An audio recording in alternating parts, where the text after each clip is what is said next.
ప్రాణం తీసిన YouTube interview. పాపం ఈయన ఒక మావోయిస్టు లొంగిపోయాడు. ఆయన లొంగిపోతే ఆయనను పిలిపించాడు.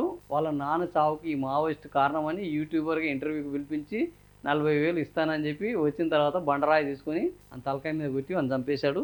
సో, బీఆర్ఎస్ నేత మాజీ మావోయిస్టు దారుణ హత్య. 46 ఏళ్ల క్రితం జరిగిన తండ్రి మర్డర్‌కు కొడుకు ప్రతీకారం. ముందుగా అభిమాని అంటూ పరిచయం, ఆ పైన మర్డర్ స్కెచ్. రాజన్న సిరిసిల్ల జిల్లాలో ఘోరమైన ఘటన. సో, ఒకసారి ఒకరి మనసులో ఒక ప్రతీకారం కనుక ఏర్పడితే అది ఎలా ఉంటదనే దానికి ఇదొక సాక్ష్యము. 46 ఏళ్లుగా ఆ ప్రతీకారం ఆ కొడుకు మైండ్‌లో ఉన్నది. 46 ఏళ్లకు నిజం తెలిసింది. వాడిని మట్టుబెట్టేదానికి అద్భుతమైన స్కెచ్ చేశాడు. ఓ యూట్యూబ్ ఛానల్ ఈయన ఇంటర్వ్యూ ఇచ్చాడు. ఎవరు? ఈ బెల్లపు సిద్ధన్న. ఏమని?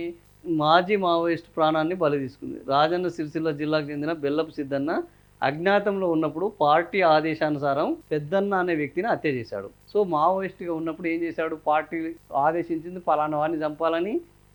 ఆయన చంపేశాడు. ఏది? అజ్ఞాతంలో ఉన్నప్పుడు. ఆ తర్వాత అజ్ఞాతాన్ని వీడాడు.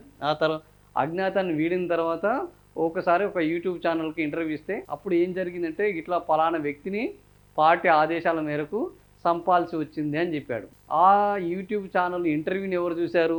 ఆ చనిపోయిన వ్యక్తి కొడుకు. ఎవరు? బెల్లపు సిద్ధన్న, అదే పెద్దన్న కొడుకు ఇతను. ఈ పెద్దన్న కొడుకు చూశాడు. చూసి ఓకే, మా నాన్నని చంపింది వీడా, మా నాన్న సావుకు కారణం వీడా అని అనుకున్నాడు. అనుకొని ఇంక మా నాన్న చంపినోడు మన కళ్ళ ముందట ఇంటర్వ్యూలు ఇచ్చుకుంటా నేనే చంపినా అని చెప్పుకుంటా ఉంటే ఇంక నేను వీడిని ఎందుకు వదిలిపెడతానని అనుకున్నాడు. అనుకొని ఏం చేశాడు? ఆయన యూట్యూబ్ ఛానల్కి ఇంటర్వ్యూ ఇచ్చిండని తెలిసింది కదా, నేను కూడా యూట్యూబ్ ఛానల్కు ఇంటర్వ్యూ కోసం పిలుస్తానన్నాడు. పాపం ఆయన ఏమనుకున్నాడు? అరే, యూట్యూబ్ ఛానల్లో ఇంటర్వ్యూ అంటారు కానీ రూపాయి కూడా ఇస్తలేరు, నాకే బొక్క అవుతుంది, ఎందుకు నాకు ఇంటర్వ్యూలు, నేను రాను అన్నాడు. లేదు, నేను నీకు 40,000 రూపాయలు ఇస్తాను, యూట్యూబ్ ఇంటర్వ్యూకి రా అని చెప్పాడు. తీసుకుపోయిన తర్వాత గుట్టలలోకి తీసుకుపోయాడు.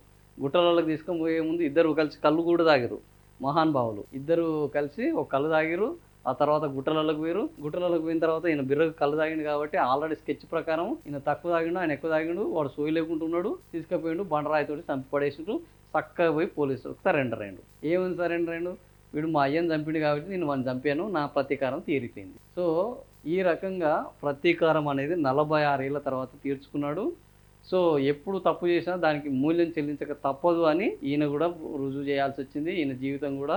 సో, అప్పుడు పార్టీ ఆదేశాల కోసం చంపినా, వ్యక్తిగత అవసరాల కోసం చంపిన దానికి మనం మూల్యం చెల్లించక తప్పదు. దానికి అతను మూల్యం చెల్లించుకున్నాడు. ఇది ఈ యూట్యూబ్ ఇంటర్వ్యూ ప్రాణం తీసిన కథ.